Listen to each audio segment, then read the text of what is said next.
I stand on the back of my ride. I've got the face of my Lord for the world to see. Yes, I know God is good all the time. There's no doubt in me. But sometimes I hurt. Sometimes I cry. Lord, sometimes I can't get it right. No matter how hard I seem to try. Yes, sometimes I fall down. Yes, I stumble over my own mistakes. I try to look strong as the whole world looks on, but sometimes alone I cry. Yeah, Lord, Lord, Lord, Lord, Lord. I wanna do right, I wanna serve you, but sometimes I can't get it right. No. No matter how hard I try, help me, Jesus, get it right. You know. I cry sometimes, Lord, yeah.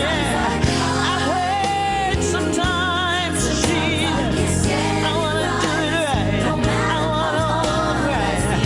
Help me, Jesus. Stumbling over my own mistakes. I try to look strong as the whole world look on, but sometimes alone I cry. Try to look strong as the whole world looks on, but sometimes alone I cry.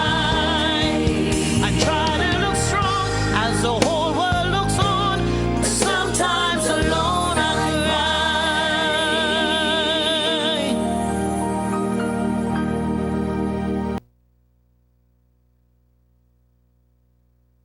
One's coming.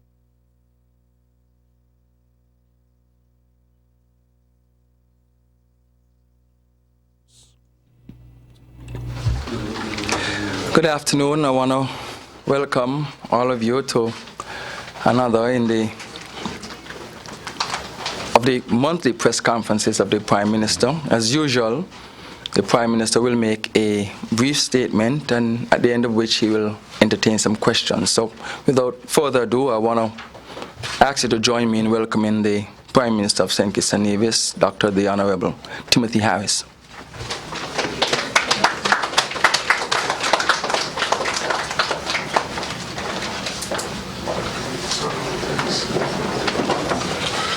Good afternoon. I want to welcome all, and in particular the representatives of the media, to this, another of the press conferences being put on by the office of the Prime Minister.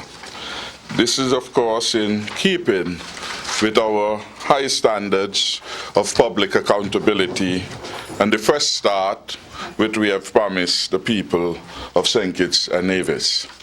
Before I go to my prepared text, I would want to recognize the presence of the senior minister in the federal government and Honorable Premier, the Honorable Vance Amory. I want also to recognize the Honorable Attorney General, Mr. Vincent Byron, the Honorable A.N. Patrice Liebert, and the Honorable Wendy Phipps, who are here for this particular press conference. Of course, equally, there are several of our ambassadors and high officials here, Excellencies Michael Powell, Sydney Osborne, and the High Command of the Police Force in particular. I welcome all of you along with the others from the media. I want to begin firstly by thanking God for divine providence, for taking me and my delegations safely to Barbados, where we had our first stop, and then latterly on official business to London. I attended the Conference of Heads of Government of CARICOM, at which several matters were discussed at that Barbados meeting. As the lead head for CARICOM on matters of human resource development, health, and HIV, I had the privilege at that meeting in Barbados to participate alongside His Excellency Ban Ki-moon, Secretary General of the United Nations, in the official launch of the UNAIDS Lancet Commission's report on defeating HIV/AIDS. This was, of course, a global document with signals that in the fight for AIDS, there is the distinct probability that by 2030, HIV can become a non-issue as far as public health is concerned. There has been significant reduction, nearing 50%, in the level of transmission from mother to child with respect to HIV. And there were other significant improvement downward in the statistics with respect to the global fight and HIV/AIDS. The report, of course, cautioned that we can't sit on our laurel, and there is ongoing need for more efforts and collaboration to ensure, in particular, that there is a sufficiency of cheap drugs available for those infected with HIV/AIDS. Another important reminder from the report is that stigma and discrimination have to be curbed, have to be checked, have to be eliminated if we are to achieve the success which we envisage by 2013. Other matters in relation to that, of course, could be part of a further discussion, and the Honourable Minister of Health, Ms. Wendy Colleen Phipps, will be most willing, I suspect, to assist those with a further interest. But this is a signal report in the fight against AIDS. The second leg of the journey took me and my delegation to London, and there we participated in an international conference on citizenship and residency hosted by CS Global Partners at the Millennium Hotel. There was strong Caribbean participation, for example, from Dominica, Grenada, St. Kitts and Nevis, among others. During our sojourn in London, we met with several members of the House of Lords and officials of the Foreign and Commonwealth Office, and of course a diverse group of private sector and professional people with interest in St. Kitts and Nevis and the wider Caribbean. The objective, of course, of all these interactions was to promote St. Kitts and Nevis as a place open for legitimate business. The meeting with the Foreign and Commonwealth Office focused on bilateral cooperation between St. Kitts and Nevis and the United Kingdom. Other matters addressed include the CBI, support for law and order, the choice of the Commonwealth Secretary General, and the United Kingdom, Argentina, Falklands dispute. I want to make special reference to the lovely meeting we had with our nationals in London on the first day of our arrival.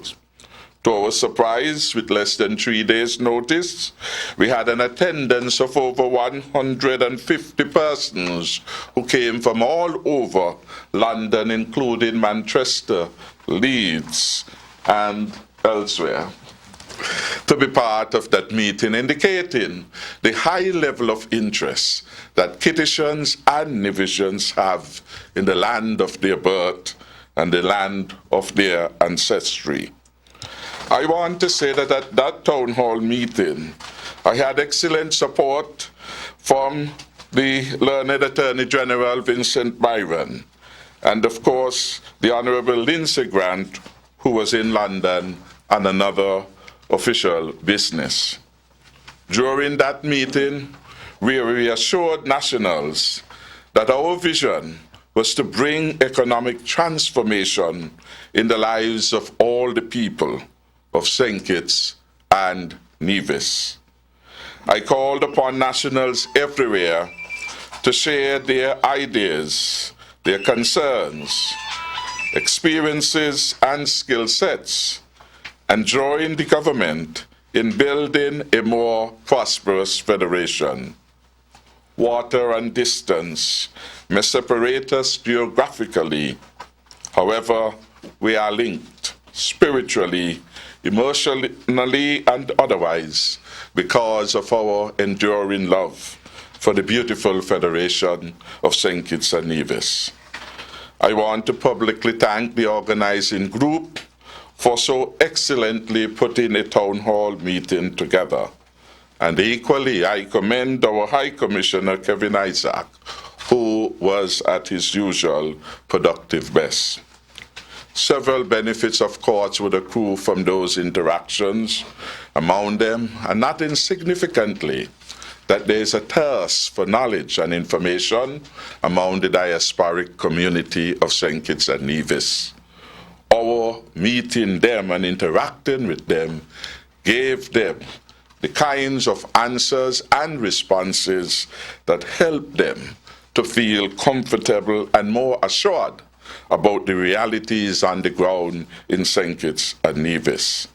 And of course, London is one of the premier financial capitals of the world. Going there to promote our Citizenship by Investment program was an important part of the international marketing which we must do with respect to this program. We continue our reform efforts in relation to the Citizenship by Investment program. And our reform agenda covers a number of areas. For example, institutional or organizational reform. And under that, I can report that we are revisiting the governance model for the SIDF. We are looking at the staff complement at the CIU unit, that is the Citizenship by Investment unit. And of course, we have professional people who are undertaking those staff reviews and assessment. We did not want to do it ourselves. We opted for the better way, to have professional engagement, professional assessment of the staff quality and the staff needs of a very, very important unit. The institutional reform will also encapsulate a new ICT management system. I'm advised by the representative of IPSA that this new system is already in its final phase of testing before wide use of it is being made by all the relevant stakeholders. The second component of the reform is legislative in nature. And here we have already brought to public attention our intention to bring a bill prescribing participation from certain nationalities with respect to the CBI program. The first reading of that bill was put at the last meeting of Parliament, and we are anticipating that at the second meeting of the Parliament, not second rather, more accurately, the next meeting of Parliament, because in fact we have already had 2 sittings of Parliament. So at the next sitting, which would be the third occasion on which we meet, that matter will be more fully ventilated. We will bring legislative reform too on matters relating to the escrow accounts. And there are other elements of the reform agenda which will require legislative action, and in due course, we will bring them to the knowledge of the public. A third leg of the reform agenda would include a revisit of quality assurance mechanisms. There has been talk in the marketplace about the quality of some buildings and infrastructure that are being put up by participants in the program. And we have already advised the developers that where they can enhance the quality, they should do so now. So under that, we will be looking at the quality of infrastructure. We will be looking at monitoring of the compliance with approved drawings and plans. And of course, on the quality mechanism, we will also be increasing the number of due diligence providers available to the CBI program. Equally, for our international stakeholder groups, is the matter of a look back, an audit of all that has happened with respect to the program. And many in the public marketplace from time to time ask for information which we cannot reliably provide. The look back is intended to provide an enhanced quality information data set which we can bring to the public. The look back would help us to bring greater reliability to information, for example, regarding how many citizenships were possessed by the former administration. It has really been a maze, going through and meandering, attempting to find reliable data. And therefore, we will not want to come to the public with information which is unreliable. What did we do? As part of the assignment given to IPSA, an internationally respected group, part of the commitment will be to do this look back.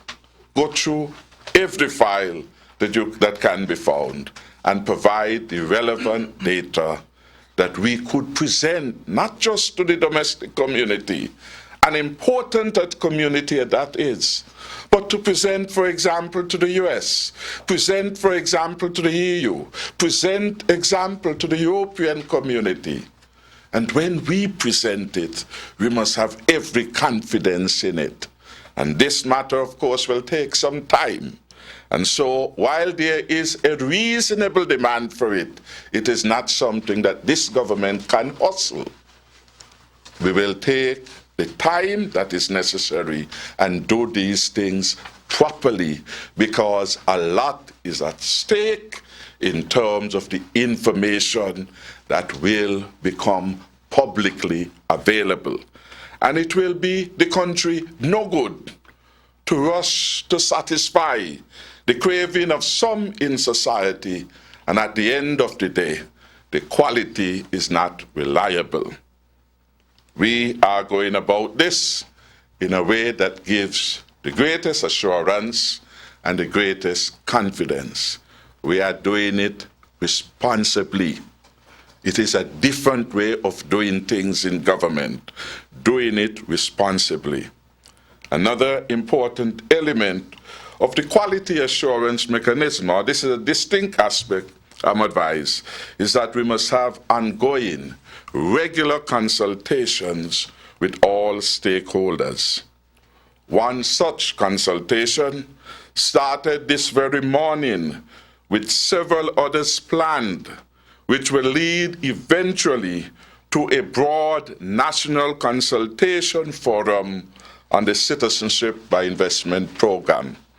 I want to thank those of the service providers and developers who came this morning, met with us, and had what I thought was a very good interchange, and a matter of significant importance to so many people in St. Kitts and Nevis. I thank those who came from the island of Nevis, and of course those who traveled from my father's island of Nevis. Equally, as we do all this, we are well aware that an aggressive marketing program must be put in place. And indeed, our visit to London was in part a signaling that the government accepts responsibility for doing this, and is in as many fora that it is required for us to help with the repositioning of our citizenship program. We will engage so that the correct information is out there. That for us, we are offering a program that provides opportunities for the best lifestyle to be lived anywhere by any discerning citizen. We are saying that we are not in the market for any person to come. We want legitimate, discerning people who want to help us eventually to build a St. Kitts and Nevis of which we all can be proud. We want to be in a market for the most discerning and those who are given the privilege, because that is what we see. In a past dispensation, the citizenship had become a commodity to be sold to whomsoever will. We are saying that as part of the fresh start, it is not whomsoever will, because no one, on account of their ability to pay, earn themselves an automatic right to our passport and citizenship. We have to be more discerning, and we have to be careful who we are attracting to our shores and to the jurisdictions of other countries. And so our approach to it over time will evolve to be only the very best for St. Kitts and Nevis, only the very best which our citizens deserve. And that is part of the first start that we are bringing to the program. And we have done all of this, for the record, in a short space of 5 months, dealing with all the challenges of succession from one government to another in a democracy, to deal with all the issues of transition from one order of 20 years standing to one which now suits the imagination and the appeal of citizens of St. Kitts and Nevis everywhere. And while we have been dealing with the challenges of succession and transition in government, we still have been able to accomplish these things. I want to thank the cabinet colleagues for their support in this particular endeavor, and in particular to thank the Premier of Nevis, whose wise counsel has on many occasions helped us to stay focused on the agenda. Without the strong support of the Attorney General, strong support in many ways, we would not have been able to achieve the successes that we have, and we are not sitting on our laurels. We have a deliberate approach to doing things, to get it right on the first occasion. And I reported last time in Parliament how heartened we were in the cabinet when the Minister of Foreign Affairs reported that the US government complimented our government here for the work we have been doing in reforming the citizenship program. The last public statement of the US government under the watch of the former discredited administration was one of censure. It was a public declaration that the program had become messed up, that illicit actors were parading in the program then. That was the US last word. The last correspondence from the US State Department was a negative for this government and for this country.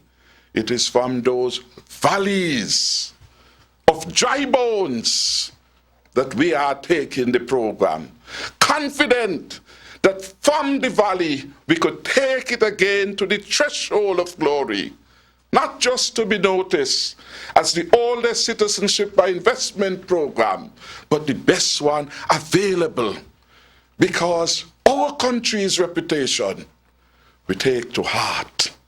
We take it seriously, and we will do all we can, always to cherish our citizenship. Money nor gold would be able to get your leadership going here, there, in search of what? Filthy dough, filthy luck, what it is. You must have a standard. You must understand what citizenship is. It can't be bartered. like rice and flour and butter and black pudding on a Saturday. And that is how it was dealt with in the past. And so we are going to move forward now. Challenge as we are. The natural diminution in the attractiveness of the program didn't come as a result of the immunity. It came because of what happened before us. What happened before us was expressed in May 2014 by the U.S. Treasury Department. What happened before us was expressed by the Canadian government in November 2014. And so vexed were they about what was happening that they denied ordinary citizens the opportunity of visa-free access to Canada. That is the inheritance that we are dealing with. Troubled inheritance. And we had to go about building the confidence of the people that matter, who with one more advisory, one more push to east or west, could basically have bring an end to the program. And so what would we have left with? We are now having built the confidence, established a reputation for cooperation, and moving now into the real market. Another matter which I want to touch on briefly is the matter to do with the safety and security of our country. An important matter, and I want to look at it not in a narrow way. I want to look at the issue of the safety and the security of the country in terms of the kind of society that we want to live.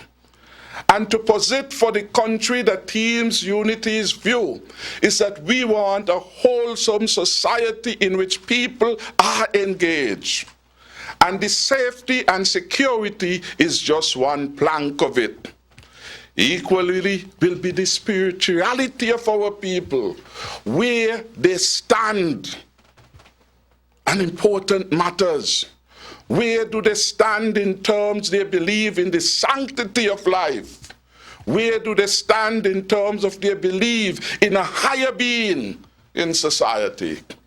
These are going to be critical to the perception of the wholesomeness, because the value system of the society in large measure is what is going to determine what does a little boy do in kindergarten upward. What will he become? What will the parent allow him or her to become? What will the school teacher allow him or her to become? Will the police officer turn a blind eye to crime? The broad issue of the kind of society we want, the spirituality, the value system, all of that becomes important. And so in our response to the challenge we have now with crime and order, we are looking at a broad approach, embodying in one hand what the AG described as the entire criminal justice system and all the critical important groups. So when we are discussing crime from now on, we want to hear from the Minister of Health about issues of truancy, and we want to hear from somebody about poverty in the ghetto community and how we are going to address those things as part of a wholesome response to the challenge of safety and security in our society. That is a new approach. More challenging, but a critical one, because there is no silver bullet to deal with the challenge of crime and homicides now, which is a reflection of people's sense of retaliatory justice. That is what it is now. As it were, gang-related. Almost all the crimes, 100% of them, gang-related.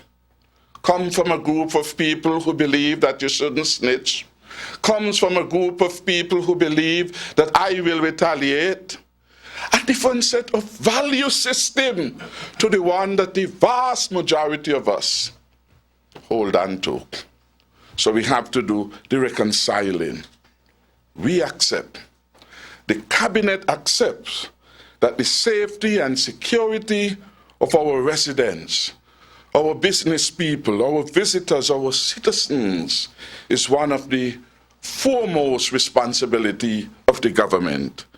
And we will work every day very hard to ensure that we create a safe and secure place for all of us. I am happy that the police force is also of a similar mind, and therefore we pledge that we will not allow those who choose to live a life of crime to destabilize, tarnish, and disrupt the normal, peaceful living of persons in our beautiful federation.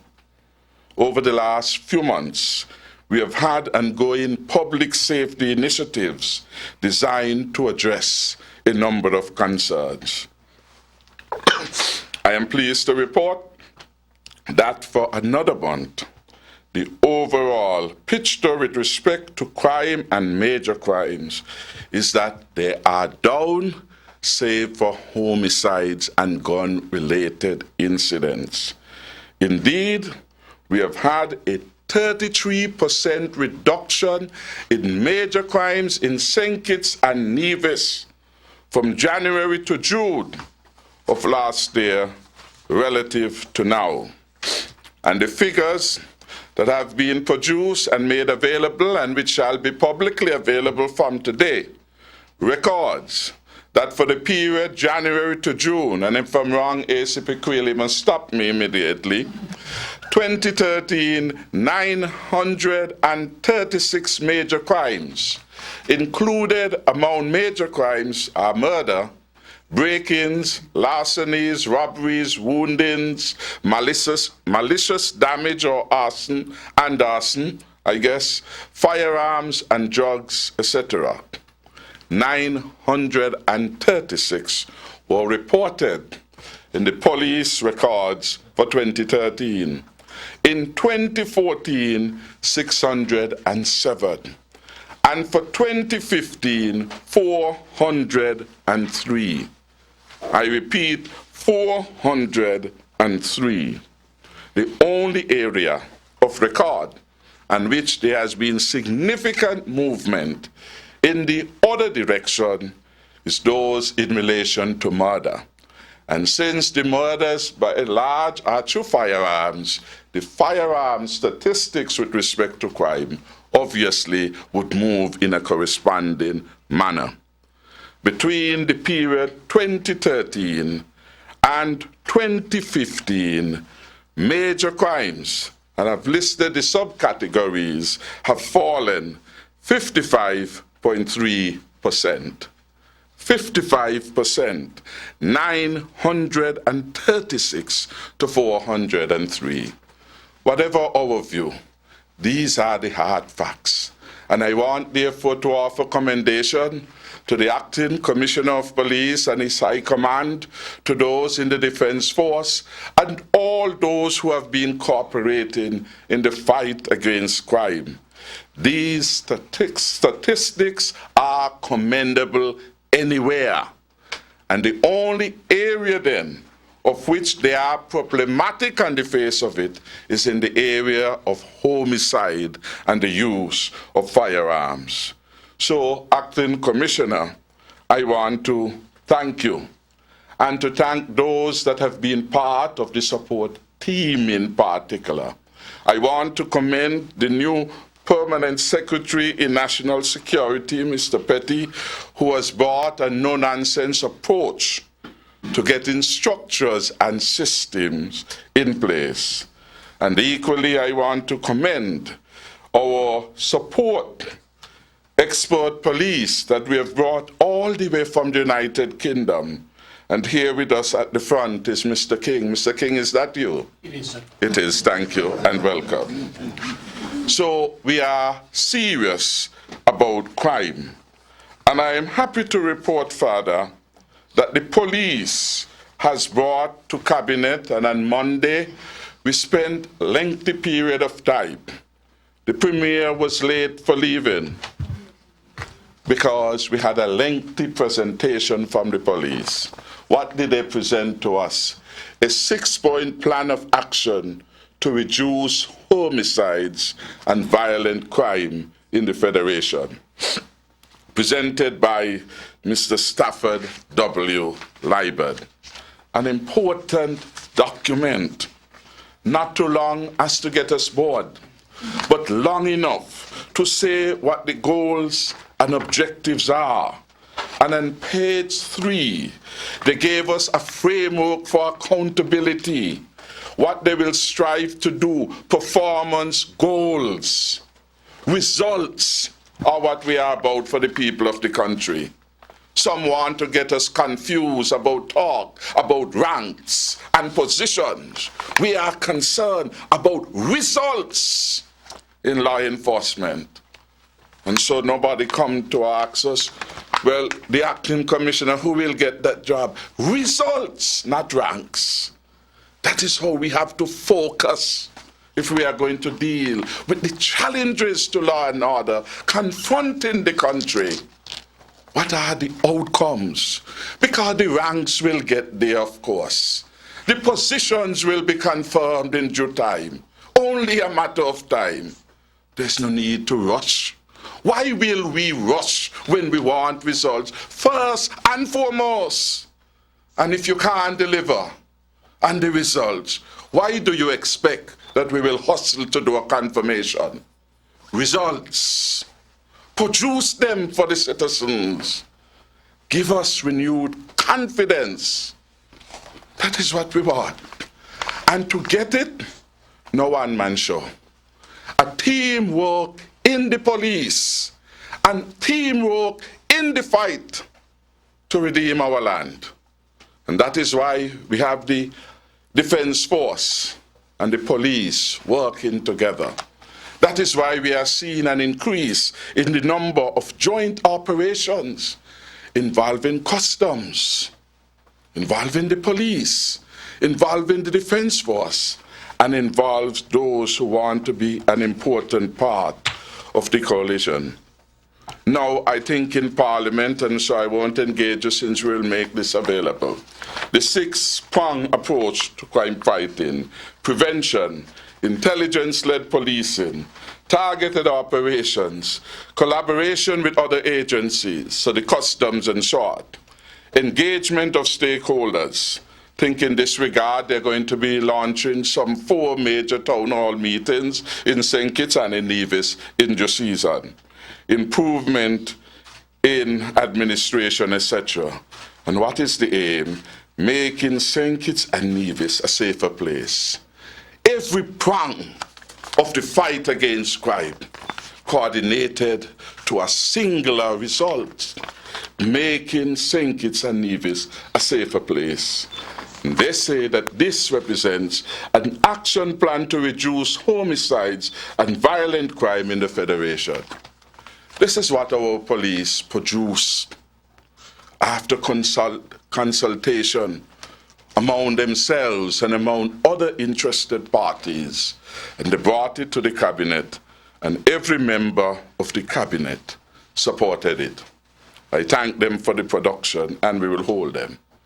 And somebody may ask rightly, well, another policing plan. And we say, yes, why not?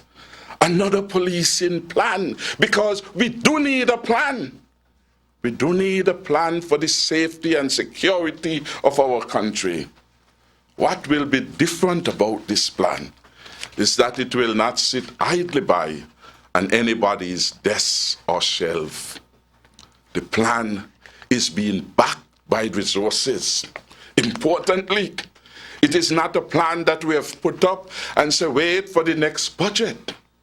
Whatever exigencies there are of state in relation to this plan, we will ensure that the resources are being made available to ensure effective implementation.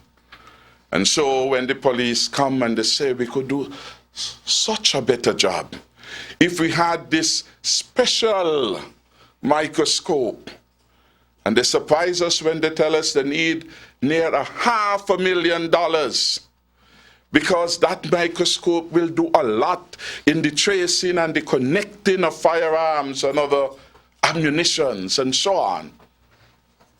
We say it's a high price, but we can't put a price on the lives. And so while the response from the technicians was that there is no budget, we determined in cabinet we will do the necessary warrant to get the money so that that fund could be released. Not a day to be wasted in terms of the fight and the commitment of this government to this matter of crime. Because we recognize that we are at a critical stage, and the sooner we act, the better.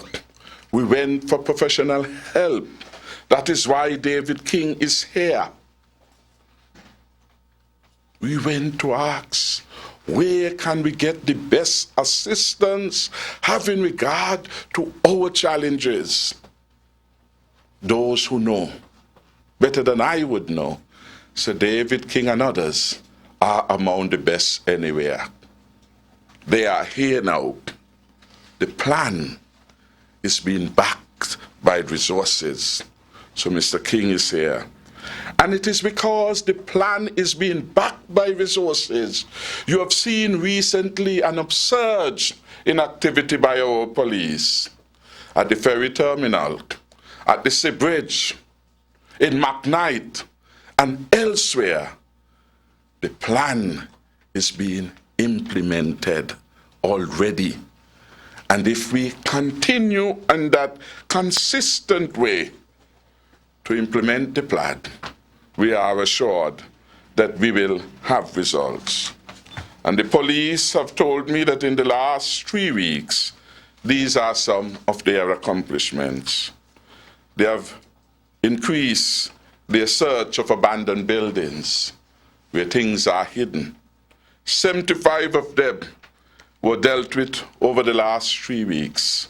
545 persons searched with respect to guns, arms, ammunitions, and drugs. 462 vehicles were searched. He said vehicle search operational. Mr. Creeley will say what that means. But 462 vehicles, I take the short route, were searched in the last 3 weeks.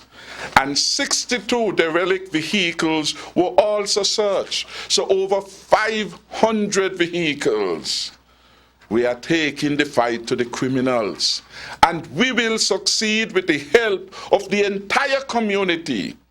And that is why we say, you see a crime, say something.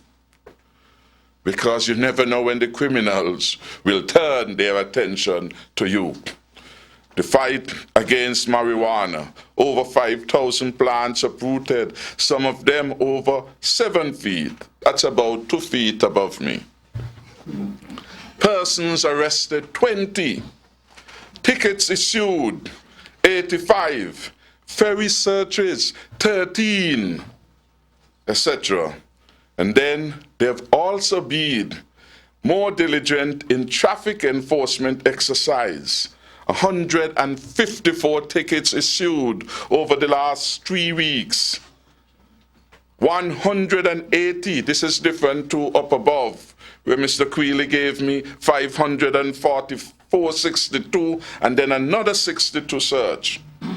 Specifically with respect to the stop and search. I guess like yesterday in Connery, that was one of them.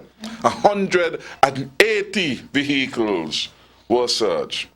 And they report that it is noteworthy to note that during the enforcement exercise held yesterday, the 14th of July, over 75% of the vehicles stopped had illegal tints that had to be removed or ticketed. This is alarming, and it is no secret to any of us here that many of the vehicles used in criminal activity are reported to be extremely dark tinted.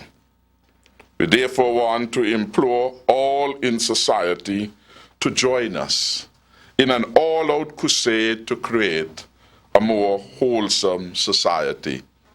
I make a special appeal to the parents not to harbor the criminals in their homes, not to allow the stolen property in their homes, and most importantly, if there are guns and ammunition and arms in your homes, or perhaps in your neighbors, or anywhere in your community, please report it to someone. All of us, I'm sure, want this wholesome society. All of us must therefore do what we can to achieve it. I want to pause at this juncture and to receive questions from the media. And at some further point, I will have Mr. D'Souza, who is the Permanent Secretary in the Office of the Prime Minister, give an update with respect to the Sugar Workers Program, where we're at on that, what has been the response of persons so far to that particular initiative. I'm open. Yes. Dr. Harris, your opening statement, your brief opening statement was really lengthy.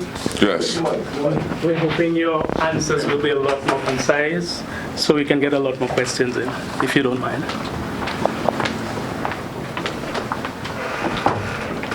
Can I go? Can I set the ball rolling? Yeah, Mr. Phillips suggested we should ask one question, but I don't know if I'll get another chance, so I'm going to ask all what I have. The reforms for the CBI program, do you think that will bring more or less funds into the SIDF? And how much of a concern is it that much less funds are likely to be attracted if the reforms tighten up the program to the extent you're looking for? The land for debt swap, will it be revoked? And if so, where will the funds come to tackle the debt? A suggestion was made some time ago about using SIDF funds. They're not as plentiful as it was, we're told. And I also want to ask about the Commonwealth Secretary General candidates. Which one does St. Kitts and Nevis support? And here's a question I'm asking in a vacuum. I understand that the former Speaker of the House, Curtis Martin, is suggesting that monies and benefits due to him have not been paid by the government, and he's concerned about that. I'm asking about that, as well as if there are other people in a similar situation waiting for funds and benefits. Thank you very much. I want to thank you for those questions and to ask that those who follow you should follow the prescription given by the press secretary.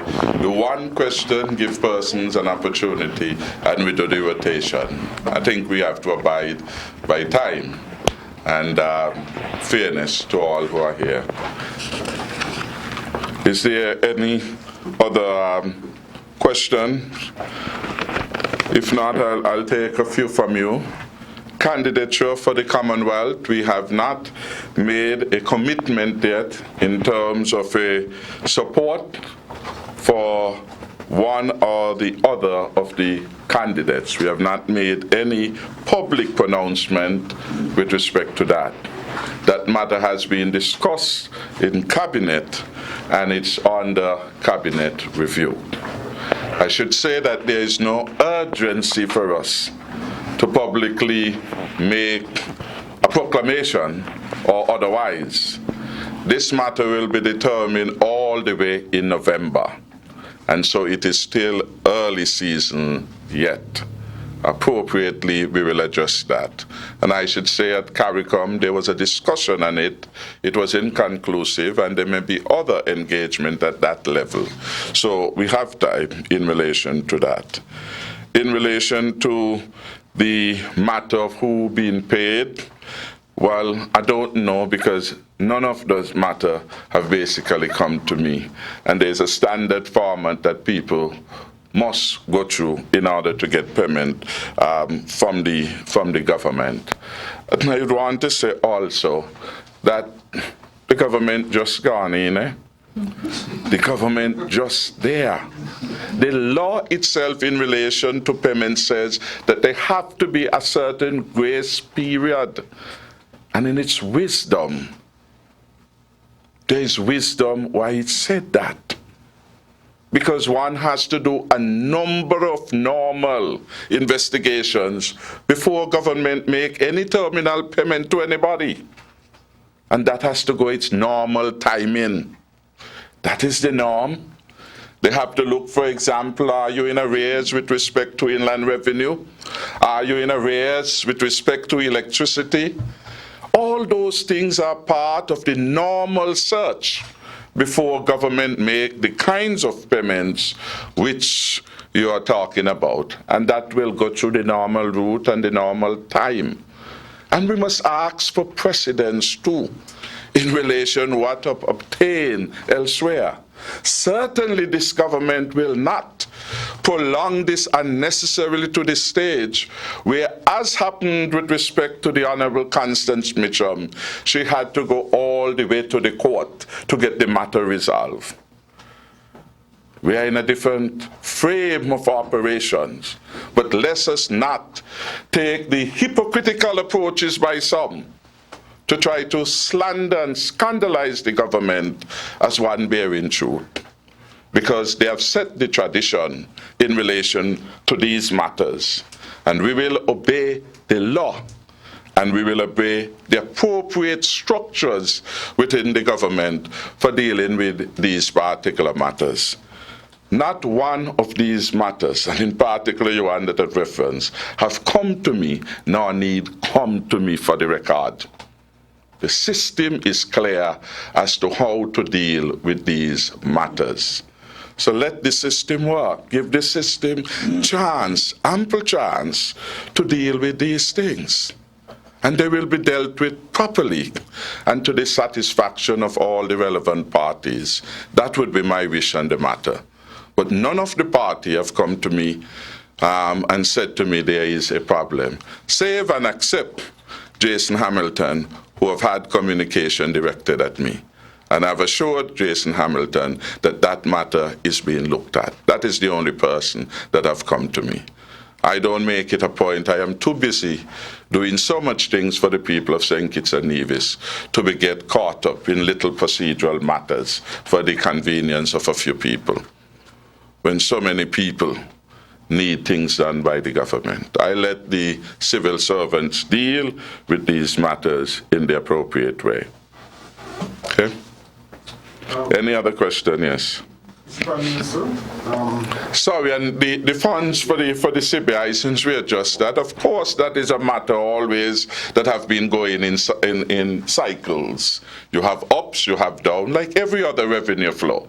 And so ultimately, there is no panic in the government in relation to the CBI, that there will be reduction in the revenues. We expect that, having regard to the history that I just speak to. But that is why we are doing the reforms. And when the reforms reach a certain level, we are expecting to see an uptake in relation to that. And of course, we have to balance it with some of the realities you made reference to, that there are other competitions. We don't know if the competition will last or there will be just for a while. We don't know. We have to wait and see. Yes. Glenn Bart from myview.com. It is good that we have with us the Premier of Nevis and also the Minister who's responsible for public utilities.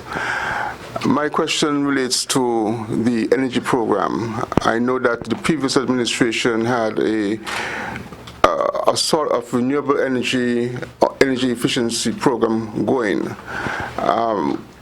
To what extent is that continuing, and to what extent also does your administration intend to build on that in terms of facilitating greater energy savings, for example, in the manufacturing sector, for private homes and that kind of thing? The Minister with responsibility for public infrastructure and energy. Thank you very much, Prime Minister. Thanks for the question. Our new administration have taken a comprehensive approach to facing the many challenges as it relates to energy, of course, including the high costs which we refer to the consumer. And we also inherited a high debt. For example, Skellig, or the government rather, under SCED, this electricity department, owes Petrocarib some $49 million. Skellig, since 2011, which was established since 2011, currently owes PDV, Petrocarib, some $18 million. But our approach to that, we have negotiated with Petrocarib, thanks to the Prime Minister, and we have gotten the interest on all the debt forgiven. And I think it was some $8 million. But our comprehensive approach, though, and just this morning I had a meeting with an interested party from Guadeloupe, and our approach to reducing the high cost of electricity is looking at our renewable energy resources. We have wind, we are blessed with sunshine, and we are blessed with 2 volcanoes, one on Nevis and one in St. Kitts. We know that in Nevis, the development of geothermal has reached past the exploratory drilling stage. But we as a responsible administration believe that it would be prudent to at least establish what is the potential of the geothermal resource on St. Kitts and how best we can develop that resource. So we are looking at geothermal development, which is key to us, and moving forward to even establish geothermal on St. Kitts without retarding the progress of the geothermal development on Nevis. And once we get there, we're looking at, for example, by September, and I'm talking ahead of time here because this hasn't gone to the cabinet, but the projection is by September we should at least be able to do some feasibility study here on St. Kitts to establish the potential of that resource. Because once we establish geothermal, we move away from the grid stability issues, because we can, for example, develop 24 megawatts of geothermal, which is the current demand here at peak period in St. Kitts and Nevis, and we would not necessarily need to have the grid stability issues in place, because that would be the base load, because geothermal is a base load resource. So once we get to that stage, obviously the high costs of energy will go down, because you're looking at something like 14 cents per kilowatt hour. And once the high cost of energy goes down, there's a cascading effect. We can attract businesses, we can attract development in terms of industrial development and so on. So the approach to energy development in St. Kitts is a comprehensive one, dealing with the 3 resources that I alluded to earlier. With respect to what you made mention of the farm administration, yes, there's an energy policy which we looked at and are still looking at it, but we are revising it to meet the current situation in St. Kitts as relates to energy demands. We're also looking at the legislation and bringing that legislation up to speed to deal with feeder tariffs, for example, and geothermal legislation specifically to geothermal development and other renewable resources as well. Thank you, Honorable Minister. Any? Good afternoon, gentlemen, and of course, Minister Philip.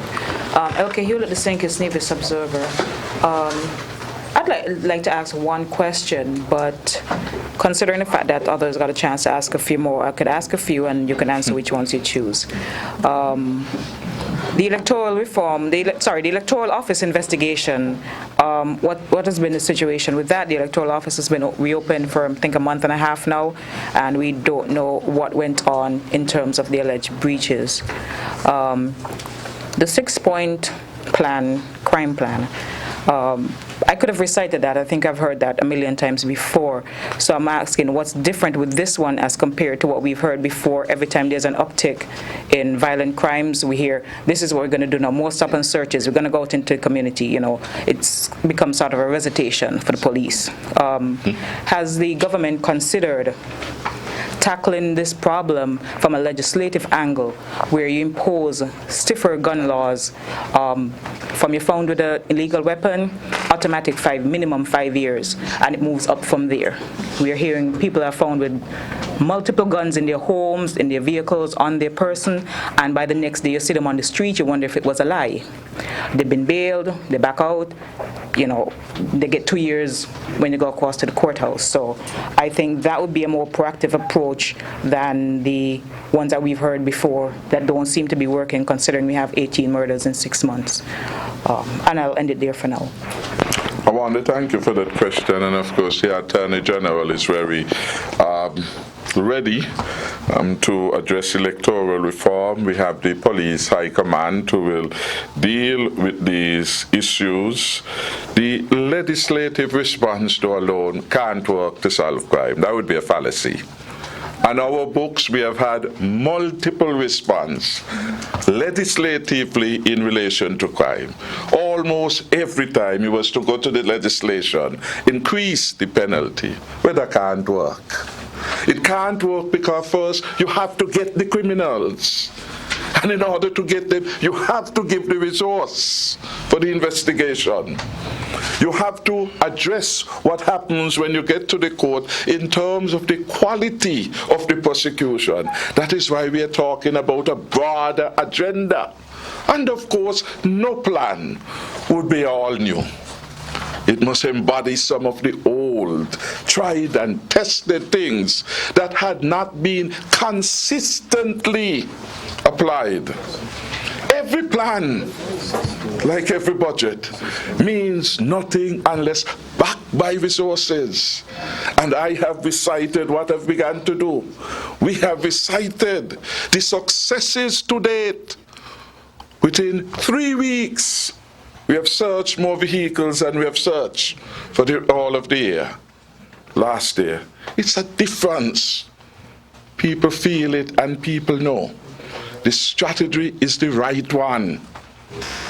We have to hold firm in relation to it. And that is why legislation will come, yes.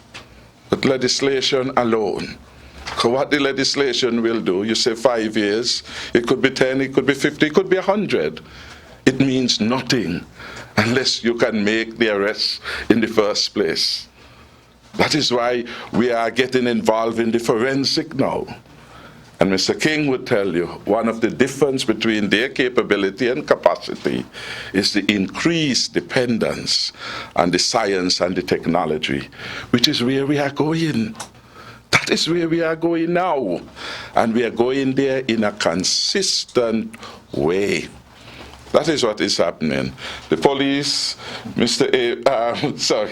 AG, of course, will take the floor. AG, electoral reform, and we will deal with that matter. Thank you very much. The issue of the electoral office and electoral reform is one that is has been very much at the center of the society since the last election. And it was said from the beginning that this is a two-pronged issue.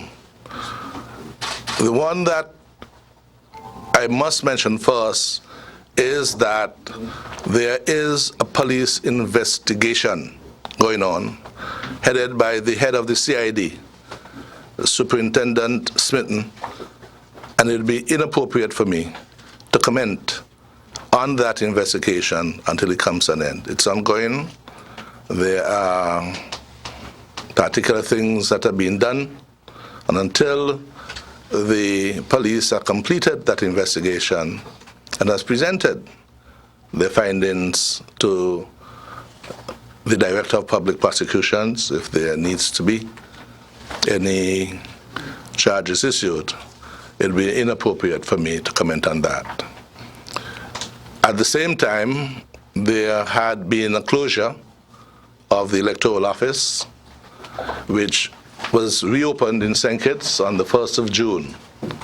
And I'm happy to report that in the month of June, having gone through an overhaul of the computer systems, having reviewed the processes that were being done, that there have been some 43 people who attended the office in the month of June and registered or applied to be registered to be voted. The law prescribes that by the 15th of the month today, that these applications, these applicants are published in each constituency. And I'm happy to report that as we speak today, the lists have been published in each constituency around the island. The Act prescribes again that there is a period of 10 days which allows citizens who are registered in the same constituencies as those applicants to make claims and objections, which are followed by any hearings, if needs be, and a revised register should be published by the middle or not later than the end of the subsequent month. So the process has been restarted, it's working properly, and this report, of course, comes from the newly appointed supervisor of elections and the manager, the acting manager of the electoral office, who is a senior government official. The actual electoral reform process will begin later this year. Within a couple months, we'll be establishing, as it was, the initial committees to review the process and to start gathering in public consultation the way forward in relation to how we will make sure that the electoral process in St. Kitts and Nevis that is mandated by our Constitution is in place properly with the support of the people of this country. It will go before the Parliament, and we will have the necessary underpinnings of the law that will support and buttress the Constitution of St. Kitts and Nevis. Thank you. Thank you very much. I will ask ACP Quealy to make an intervention with respect to the matter of crime. Of course, if you want to address electoral reform, I would not detain you. Welcome. Thank you, Honorable Prime Minister. I'm hard-pressed to say anything else because I think that you would have answered the question quite appropriately, as was asked by the reporter. Suffice it to say that the intent of this plan and what would make it different is the wholesome approach, the intent of having it sustained, and it would be implemented. That is the difference that I think that we would want to bring to the fore at this point in time.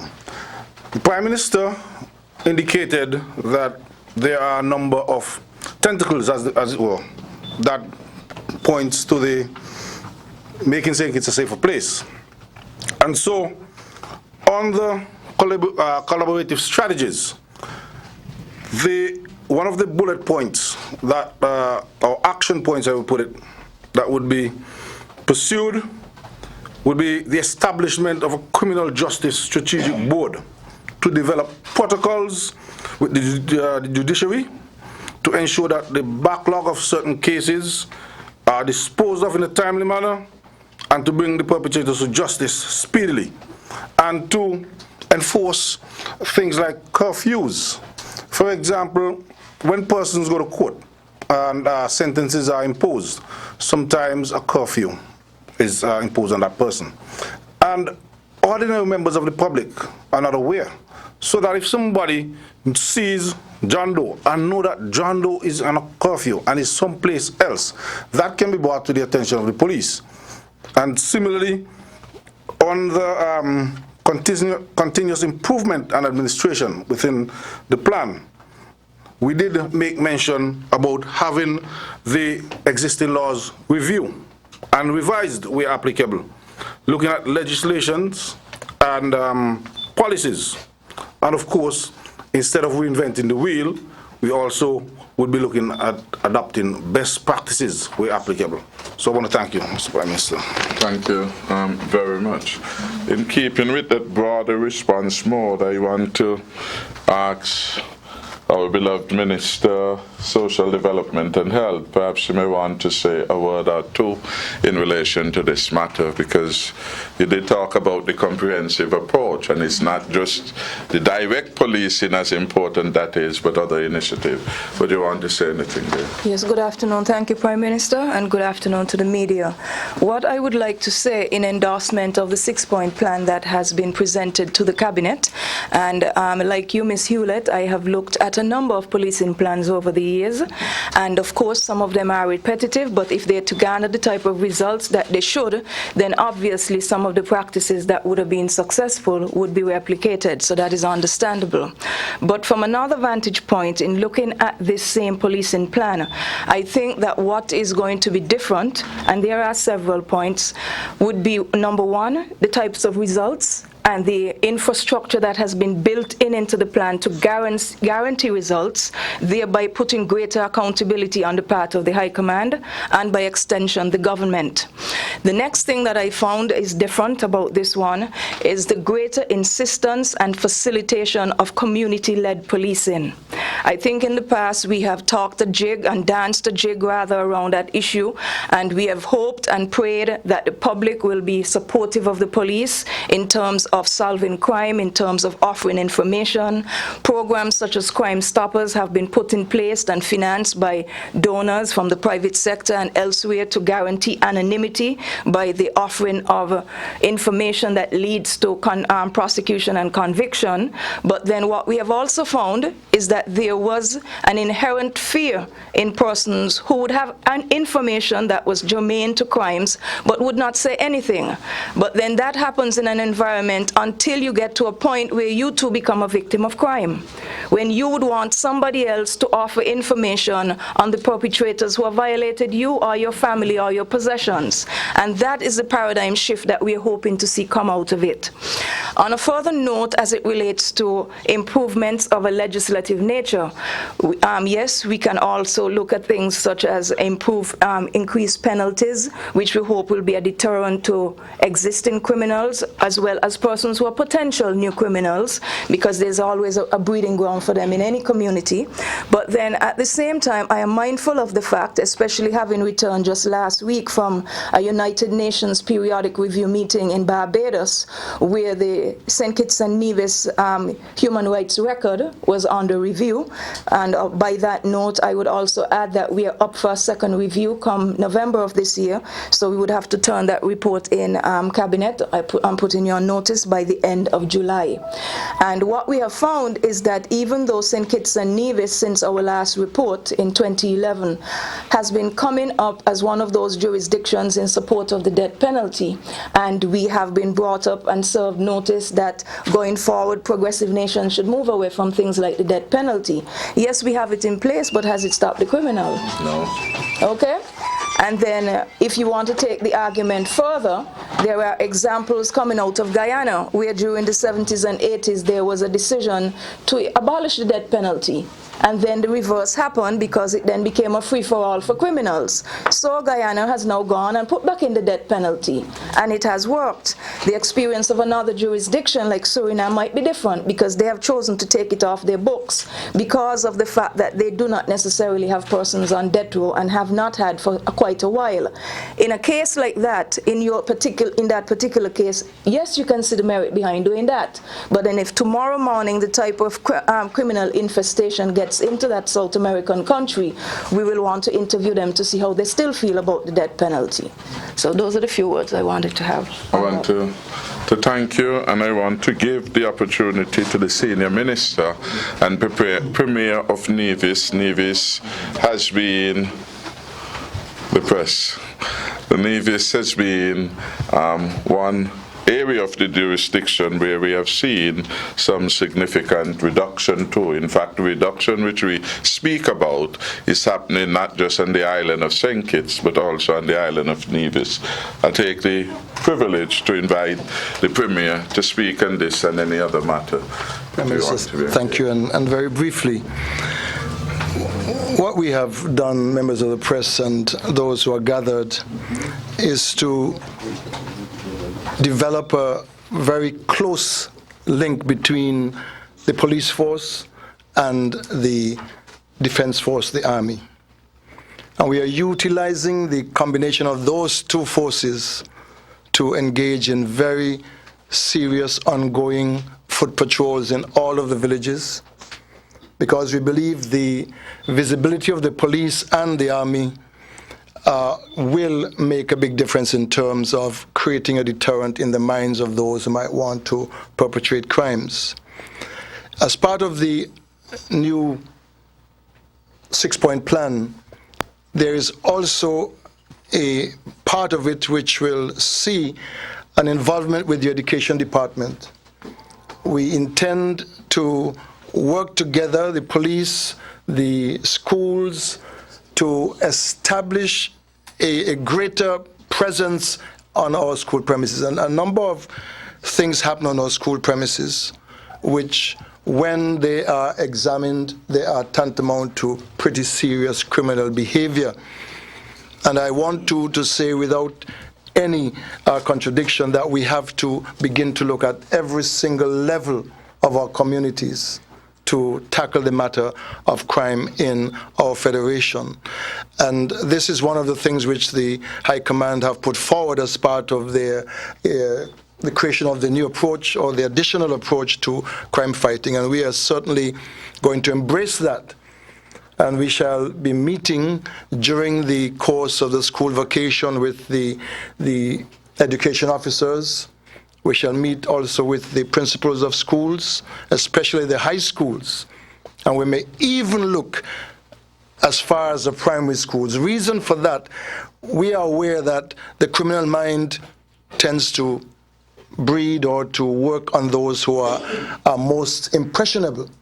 And we are recognizing that they're seeking to enlist, recruit the young people, sometimes as early as in the primary schools, and we believe we have to find a way of ensuring that that infestation, that influence does not continue, and we want to send a very strong message that we are going to be expressing and involving a zero tolerance to the criminal activity in any aspect of our communities. And in that regard, I want to thank the Police High Command for the initiative in revamping, adding to existing crime initiatives, because like others have said, we have to build on what we have, improve it, make sure what we do is more efficient and more effective. And I think that is what will come out of this new initiative. Thank you very much, Premier. We are fully optimistic that this crime plan will work for all the reasons that have been advanced by the police, by the members of cabinet. We have no doubt that it will. I want, though, to allow one other voice to speak on it, and Minister Liber, do you want one word on it? But I will have one of the experts that is here working with us to say a word in relation to the plan, the approach generally, make a few general comments. This is David King. David King is out of the UK. I welcome you to the podium, sir. Thank you, sir. Sorry. Good afternoon, ladies and gentlemen. My name's Dave King. I was a police officer in the UK for 31 years, and then I worked for 5.5 years in Trinidad and Tobago, tackling problems in relation to kidnap and indeed homicide. And I was invited over here earlier this year to see what I could do to assist the High Command of the Police Service. I've sat down with them now for the last month or so, and we've come up with a plan. I have to say that the figures that have been presented today are absolutely commendable in terms of the fight against serious and organised crime over here. But there's obviously a problem with homicide, and that's now where we're going to focus attention. If you get a problem with a series of burglaries in an area, what do? You move more police officers, move activity into that area. That's exactly what the police intend to do with homicide. They're going to strengthen up the violent crime unit. We're bringing in some more experts next week to start off an intensive training program and mentoring program with the officers. I also have to say that the violent crime unit has got a detection rate at the moment of anywhere between 30 and 45% in relation to homicide. And in my experience of dealing with the homicides that you are dealing with in this country are far more difficult to deal with than what we would get in the run-of-the-mill in the UK. Because when you've got an offence where someone shoots somebody and there's no contact between an offender and a victim, you're totally reliant on witnesses or catching someone with a smoking gun. And that is not easy. Most people dispose of the weapon, or they hide it, or they pass it back to somebody else. So to achieve the results they've achieved in homicide so far is commendable. And they've done that by the use of technology, they've done that by the use of forensics, they've done it by the use of ballistics, and they're doing extremely well. What we will do, though, is improve those technologies. In the UK, if you walk through London, as the PM did last week, he'll have been videoed on CCTV roughly once every 30 seconds. And that, although you don't necessarily want to get to that stage in St Kitts, there's got to be an improvement in that system so that the police become more reliant on technology and on CCTV and forensics. Because you can understand in a small place like this why people are reluctant to come forward as witnesses. One of the things that we've done in the past is concentrate on looking after witnesses, looking after victims, and also reacting very quickly to incidents where guns are discharged, so that we can work on intelligence-led policing and target those that are causing the most harm to society. So if you've got someone that's has killed 2 or 3 people but you can't prove it, you have to target him. What you have to do is transfer the fear from the public to the offender to make sure that they don't want to do this and make sure they know they're going to get caught if they do it. When I went to Trinidad, there were 57 kidnaps in the first year, and by targeting people we got it down to 17, and then 2 or 3 years ago there was 0, because the fear was put onto the criminals as opposed to the public. And I hope that we'll be able to do the same thing here and get some significant reductions in both homicides and gun crimes. Thank you. Thank you, Minister Liebert. Thank you, Prime Minister insists. Well, a lot has been said about crime, and what else can I say, except that we have to bear in mind that the police can't do it alone. The police needs the support of the citizens of the country. And I believe the only other area I can address is the area of community policing. I think once we step up this art of community policing, then we would have to encourage the citizens of the country to build relationships with the police. Likewise, the police has to build relationships with the citizens. So once we give support to the police, and the police itself has to be professional, has to be efficient, and has to be effective in doing things, and have to remember their motto is to protect and to serve. And once the citizens understand that, I'm sure the citizens will reciprocate in kind and help the police. Thank you very much. You've heard it from each member of Cabinet. Here there is unity in the vision encapsulated in the plan. And we have heard it from ACP Quilly on behalf of his High Command. We have equally heard it from an external expert As time go by, we will see, but we are confident as to the results. I want now to invite Mr. D'Souza to report briefly on where we are at with the sugar workers repayment program. Good afternoon to all. I want to thank the Honorable Prime Minister for giving me this opportunity as chairman of the Sugar Workers Restoration Fund Committee to report to the nation that the committee has decided to give a second chance to persons who would have, for one reason or another, missed the first chance to submit an application to the Secretariat. The second chance comes in the form of an extension of the opening of the Secretariat to Friday the 17th of July 2015 at 5 p.m. We are not in a position to extend the deadline any further because we have to process the applications.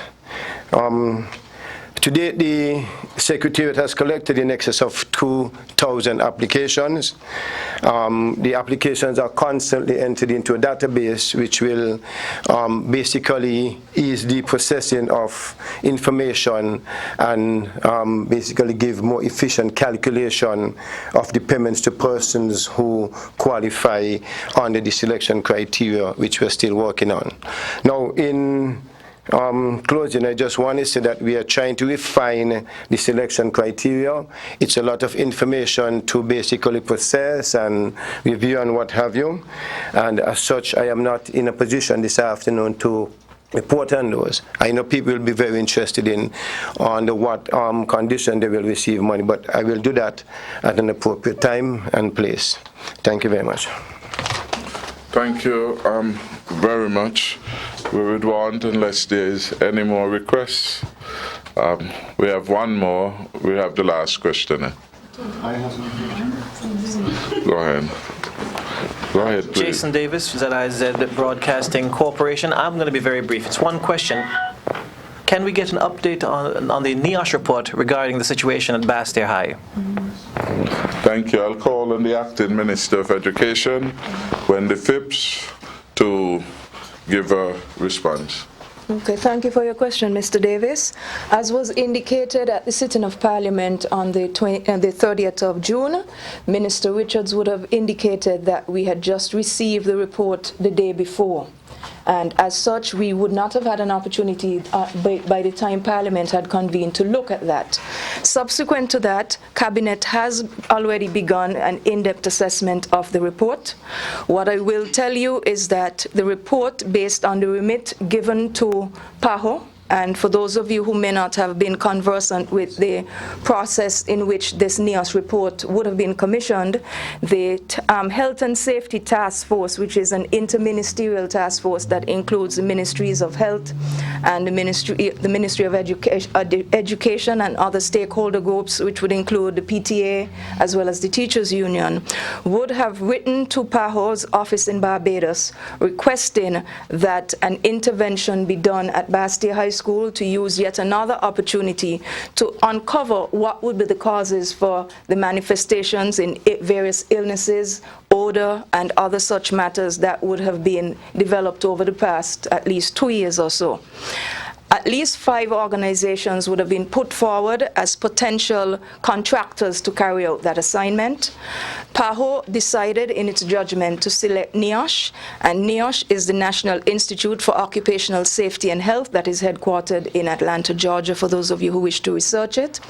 NIOSH was written to on December 5th of 2014 by the task force under the pen of the Permanent Secretary for Health, Mr. Andrew Skerritt. Their remit included 4 areas. And if I could just get to that for you quickly, it was to look at the ambient air quality monitoring and testing for gases such as carbon monoxide, methane, and hydrogen sulfide. And for those of you who would want to wonder why we would include methane, it's bearing in mind that we would have had issues relating to the septic system. And for those of you who are students of chemistry, you would know that one of the most foul gases that would be given off by a septic system would be methane. We also were asking them to look at the fume hood velocity testing. That includes the testing of extractor fans and so forth. By extension, it could have also implied the air-conditioned systems that would have been included with the vents, etc. The indoor air quality and testing generally, but then specific requests were made in terms of testing the laboratories, where a lot of the problems seem to have been coming from, with people making presentations of eye irritations and other such illnesses. So that was also requested, and soil testing. So those were the 4 areas that PAHO would have been written to by the local government to get investigated.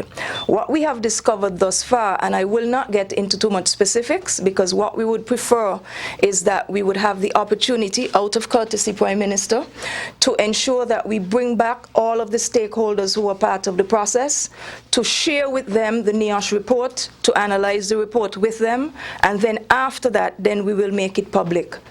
I think that it's only decent that we do it that way in the initial stages, and we're almost at that point. But what I will tell you is that based on our initial cabinet review of the document, there is one area that was not delivered on, and that was a critical area, and it had to do with soil testing. So we are at the point now where we have to revert back to PAHO to find out what would have been the justification for excluding that critical area of the remit that was asked for, bearing in mind that we had issues with the septic system in certain places where it had caved in, and you would actually have been walking in effluents throughout certain parts of Bastia High School. So with your indulgence, Mr. Davis, I hope that that suffices what you wanted to ask. I think Thanks. Mr. Lywood had a question. We have one last question, please.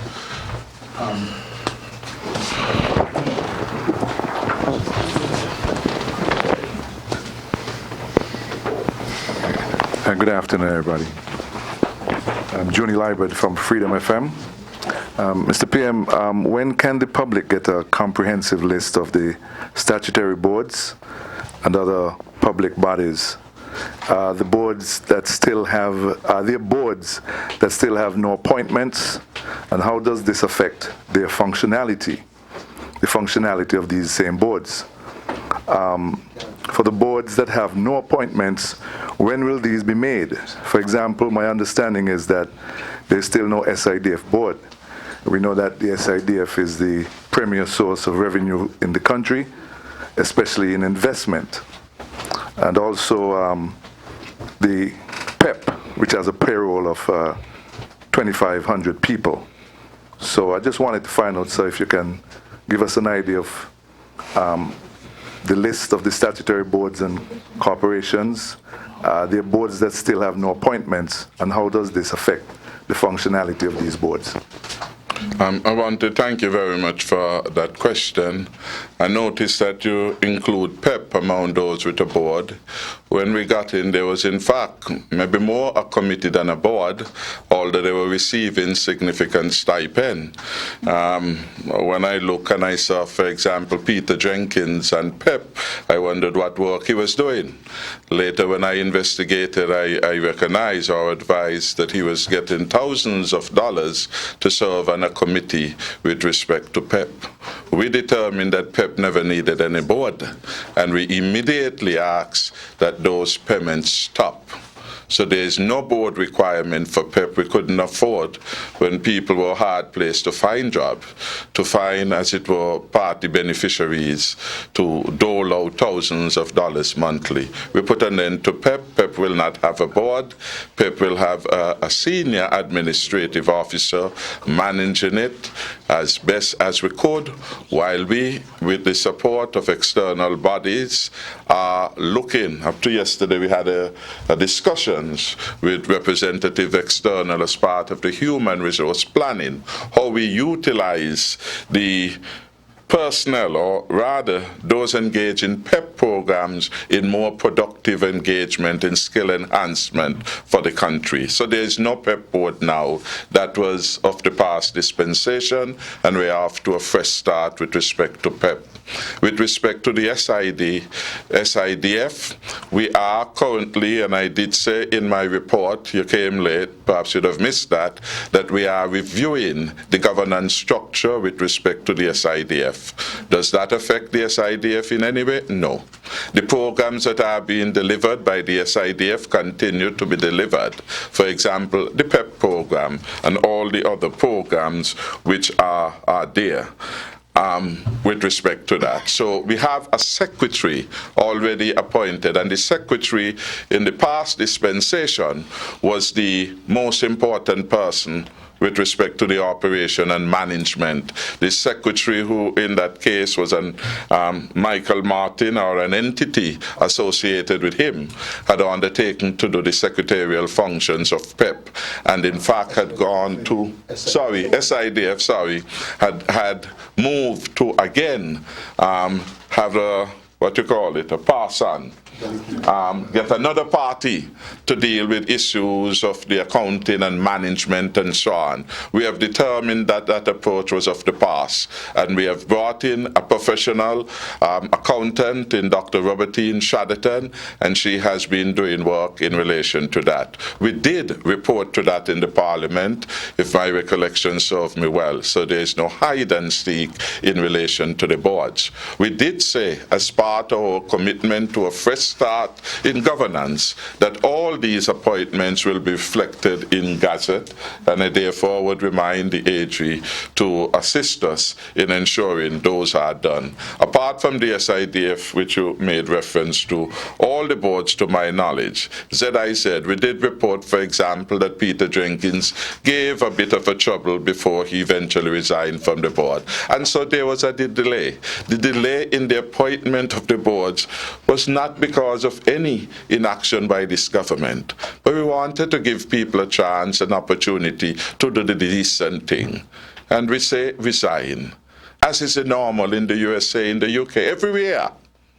You would have resigned and given the government an opportunity to execute its mandate. As far as I'm aware, and every minister who is here would report that there has been no disruption to any of the entities under their watch as ministers as a result of any change in the board membership. We are wishing all of these entities well. The National Bank has its board, the National Insurance has its board, the National Trust has its board, the Cable has its board, and we could go on and on. Casper has its board, etc. Everything is functioning properly. Of course, there are, as it were, what I call inheritance issues of mismanagement in a number of those entities.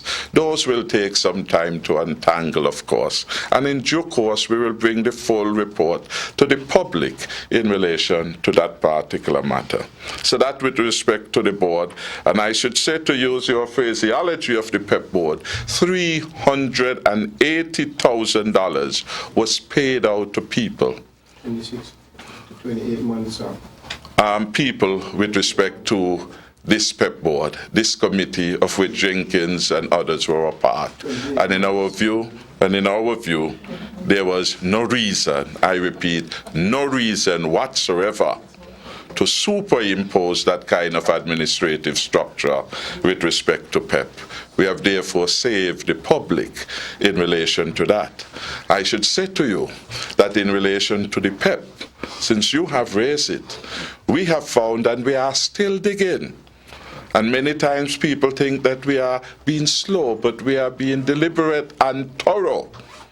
And as a result of it, we have found that in relation to that PEP, the past administration paid to a hotel owner some $3 million. And we can't find the rationale nor purpose for that use or otherwise of the public funds. And we are pursuing that particular matter to determine how could any sane cabinet in this country or any other country put $3 million just so And no accounting officer in the government could explain to this administration why $3 million was paid to that particular establishment. Who were the beneficiary employees? We don't know. Was their Social Security appropriately deducted and paid? We don't know. So we are conducting the investigations in relation to PEP.